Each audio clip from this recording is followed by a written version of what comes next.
Hello ವೀಕ್ಷಕರೇ, ನಾವು ಇವತ್ತು ಹೆಲ್ದಿ ಮತ್ತು ಟೇಸ್ಟಿಯಾಗಿರುವಂಥ ಜೋಳದ ಹಿಟ್ಟಿನ ದೋಸೆ ಹೇಗೆ ಮಾಡೋದು ತೋರಿಸ್ತಾ ಇದ್ದೀನಿ. 1 ಕಪ್ನಷ್ಟು ಜೋಳದ ಹಿಟ್ಟನ್ನು ತಗೋಬೇಕು, ಅರ್ಧ ಕಪ್ನಷ್ಟು ಗೋಧಿ ಹಿಟ್ಟನ್ನು ತಗೋಬೇಕು, ಅರ್ಧ ಕಪ್ನಷ್ಟು ಸಣ್ಣ ರವೆಯನ್ನು ತಗೊಂಡಿದ್ದೀನಿ. ಈಗ ಈರುಳ್ಳಿಯನ್ನು ಸಣ್ಣದಾಗಿ ಕಟ್ ಮಾಡಿ ಹಾಕಬೇಕು ಮತ್ತು ಕೊತ್ತಂಬರಿಯನ್ನು ಕೂಡ ಸಣ್ಣದಾಗಿ ಕಟ್ ಮಾಡಿ ಹಾಕಬೇಕು. ಎಲ್ಲವನ್ನು ಒಂದು ಪಾತ್ರೆಗೆ ಹಾಕಿದ್ದೀನಿ. ರುಚಿಗೆ ತಕ್ಕಷ್ಟು ಉಪ್ಪನ್ನು ನೋಡಿಕೊಂಡು ಹಾಕಿ. ಹಸಿಮೆಣಸಿನ್ಕಾಯಿ ಪೇಸ್ಟನ್ನು ಹಾಕಿದ್ದೀನಿ ನೀನು ಮೆಣಸಿನ್ಕಾಯಿಗಳನ್ನು ಕಟ್ ಮಾಡಿ ಆದರೂ ಹಾಕ್ಬೋದು. ಸ್ವಲ್ಪ ಸಕ್ಕರೆ ಪುಡಿಯನ್ನು ಹಾಕಿದ್ದೀನಿ. ನಾನಿಲ್ಲಿ ಮೊಸರನ್ನು ಕಡೆದು ಮಜ್ಜಿಗೆ ಮಾಡಿ ಹಾಕ್ತಾಯಿದ್ದೀನಿ. ನೀವು ಮೊಸರನ್ನು ಕೂಡ ಹಾಕಬಹುದು. ಸ್ವಲ್ಪ ನೀರನ್ನು ಹಾಕಿ ಗಂಟುಗಳು ಇರಲಾರ್ದಂಗೆ ಕಲಿಸ್ಬೇಕು. ಈ ರೀತಿ ಚೆನ್ನಾಗಿ ಮಿಕ್ಸ್ ಮಾಡಬೇಕು. ಹಿಟ್ಟು ಗಂಟು ಇರಲಾರ್ದಂಗೆ ಚೆನ್ನಾಗಿ ಕಲಿಸಿ. ಭಾಳ ಗಟ್ಟಿ ಇತ್ತಂದ್ರೆ ಸ್ವಲ್ಪ ನೀರನ್ನು ಹಾಕಿ ಮತ್ತೆ ಕಲಿಸ್ಬೇಕು.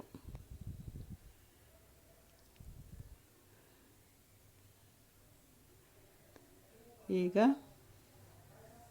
ಈ ಹಿಟ್ಟು ಗಂಟು ಇರಲಾರ್ದಂಗೆ ಕಲಿಸಿದ್ದೀನಿ. ಮೇಲೆ ಒಂದು ಪ್ಲೇಟನ್ನು ಮುಚ್ಚಿ ಒಂದು ಅರ್ಧ ಗಂಟೆ ಬಿಡಬೇಕು.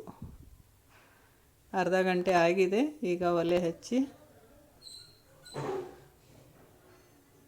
ತವವನ್ನು ಕಾಯಲು ಇಟ್ಟಿದ್ದೀನಿ. ತವ ಕಾಯ್ದ ನಂತರ ಸ್ವಲ್ಪ ಎಣ್ಣೆಯನ್ನು ಹಚ್ಚಬೇಕು. ಈ ಹಿಟ್ಟನ್ನು ನೋಡ್ರಿ, ಈ ರೀತಿ ಗಂಟಿಲ್ಲ. ಈಗ ಈ ರೀತಿ ಕಲಿಸ್ಕೊಂಡು ಇಟ್ಟಿದ್ದೀನಿ. ಅದಕ್ಕೆ ಸ್ವಲ್ಪ ನೀರನ್ನು ಹಚ್ಚಿ ಹಂಚು ಕಾಯ್ದಿದೆ.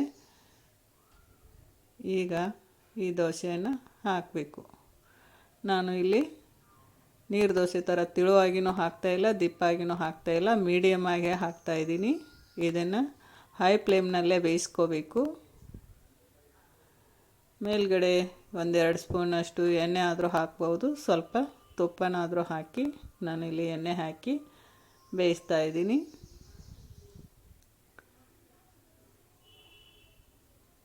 ಮೇಲೆ ಒಂದು ಮುಚ್ಚಳನ ಮುಚ್ಚಿ ಬೇಯಲು ಬಿಡೋಣ.